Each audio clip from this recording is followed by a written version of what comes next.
Hi பட்டுச்சுட்டீஸ், கதை கேட்கலாமா? நீல நரியை பற்றி ஒரு கதை சொல்லட்டுமா உங்களுக்கு? ஒரு நாள் ஒரு நரி சாப்பாடு தேடி ஒரு கிராமத்துக்குள்ளே போச்சு. அப்படி போகும்போது அந்த கிராமத்தில் இருக்கிற நாய்ங்கள்லாம் இந்த மாதிரி ஒரு நாய் நம்ம ஊரில் இல்லையே, இது என்னடா புது நாயாக இருக்கேன்னு சொல்லி எல்லாம் சேர்ந்து அந்த நரியை துரத்த ஆரம்பிச்சது. உடனே அது குடுகுடுன்னு காட்டுக்குள்ளே ஓடிப்போச்சு.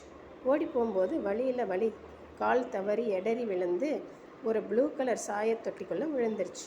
விழுந்தோடனே அதனுடைய உடம்பெல்லாம் ப்ளூ கலராக மாறிடுச்சு.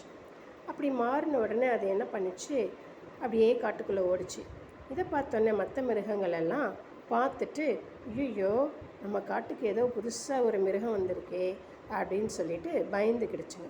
அப்படி இருக்கும்போது இந்த நரி இதை சாக்கா வச்சுக்கிட்டு, ஓகே இனிமே நான் தான் இந்த காட்டுக்கு ராஜா, நான் புதுசாக வந்திருக்கிற மிருகம், நீங்கள்லாம் எனக்காக தினமும் உணவு கொண்டு வரணும், சரியா அப்படின்னு ஆர்டர் பண்ணுது. உடனே மற்ற மிருகங்கள் எல்லாம் பயந்துக்கிட்டு சரிங்க அப்படி சொல்லி ஓகே சொல்லிடுதுங்க.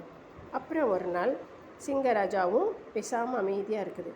ஒரு நாள் மற்ற இதெல்லாம் நரியெல்லாம் என்ன பண்ணும், எப்போவுமே ஊளையிடும் இல்லையா? அப்படி ஊளையிடும்போது இந்த நரியும் தன்னையும் மீறி, அதனுடைய ஹேபிட் அது தானே, நரியோட ஹேபிட்டு ஊளையிடுறது தானே. அது உடனே என்ன பண்ணிடுச்சு, அதுவும் ஊன்னு ஊளையிட்டுச்சான்.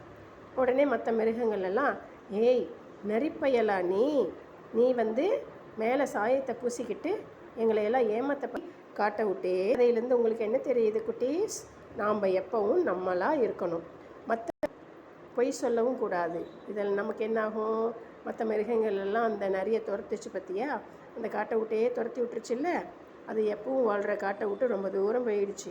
அந்த நிலமை தான் நமக்கும் வரும். ஓகே சுட்டீஸ், பாய், இன்னொரு நாள் சந்திக்கலாம்.